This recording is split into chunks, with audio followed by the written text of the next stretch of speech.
Hello guys, and welcome to another quick video. And in this quick video I'm going to be showing you how you can delete your Coinbase account permanently from the Coinbase servers. And it's quite easy. You simply open up Coinbase,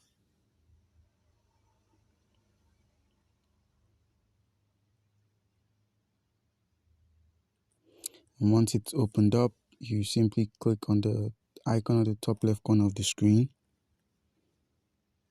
and from there you click on profile and settings. Once you've accessed profile and settings, you simply scroll down to where you see close account.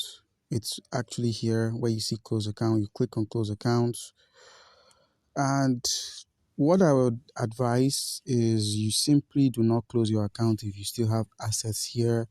Do not close your account if you're still receiving cryptocurrencies on these Coinbase wallet addresses. Do not close accounts if you're still trading on your Coinbase app. Just avoid problems by closing your account. You should only close your account when you're done with it and when it has offered you the services you require. Alright guys, comment down below if you have any question concerning how you can go about this, and you'll be given an answer. Thank you.